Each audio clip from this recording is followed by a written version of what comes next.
आज चाहिँ 2083 सालको वैशाखको 4 गते माता तीर्थ औँसी यानि कि आमाको मुख हेर्ने दिन। यहाँ चाहिँ सिधाहरू तयार पारिएको छ किनकि आमा बुवाको मामु होइसिन्न, त्यही भएर उहाँको नाममा चाहिँ पूजा गर्दै हुनुहुन्छ पण्डितजीले। अनि यहाँ चाहिँ मामु पनि आमाको मुख हेर्नलाई प्रोसेसिङ गर्दै हुनुहुन्थ्यो। पण्डितजीले चाहिँ मन्त्र पढ्दै हुनुहुन्छ अनि बुवा आमा चाहिँ साइडमा बस्नु भएको छ। अनि यहाँ चाहिँ मामुले हाम्रो घरको आमालाई टीका लगाइदिँदै होइसिन्छ। गिफ्ट, फलफुल अनि मिठाईहरू पनि दिसो। यहाँ चाहिँ मामु आमाको खुट्टा डोक्दै होइसिन्छ। अनि यहाँ चाहिँ हामी मामा घरको आमाको मुख हेर्न मामा घर आइपुगिसक्यौँ।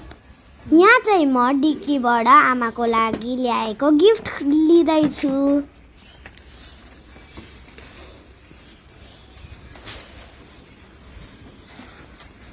अब हामी माथि चढ्दैछौँ। म चाहिँ माथि चढिसकेँ अनि मामु पनि आउँदै हुनुहुन्छ।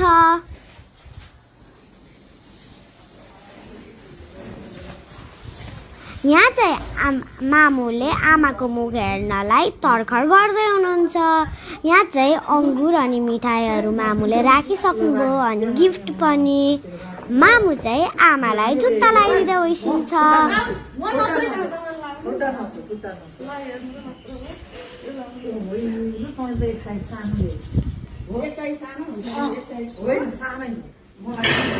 त चाहिँ आमालाई अटेन अनि हामीले एकछिनमा गएर ठुलो नम्बरको जुत्ता लिएर आयौँ।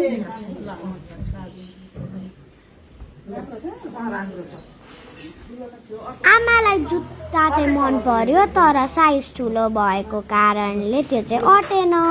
अनि यहाँ चाहिँ आमा मलाई टीका लगाइदिँदै होइसिन्छ।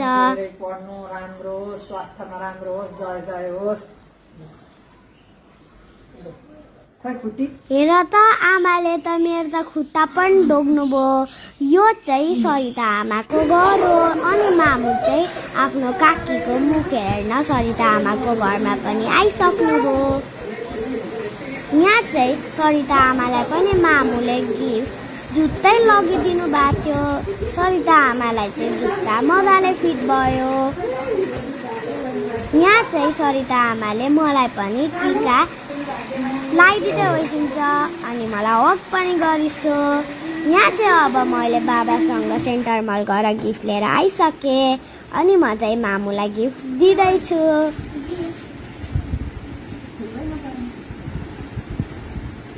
गिफ्टमा मामुको के रियाक्सन हुन्छ हेर्दै जाऊँ ल। यहाँ चाहिँ एउटा कार्ड थियो। यो चाहिँ मस्कारा, गाजल अनि नेल पोलिस अनि एउटा स्याम्पू पनि।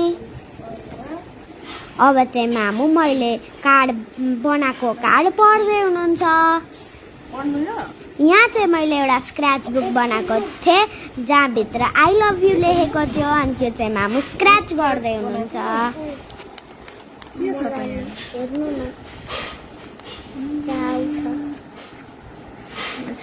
यहाँ चाहिँ मैले गुगलबाट सर्च गरेर जस्तै ड्रइङ बनाएको थिएँ।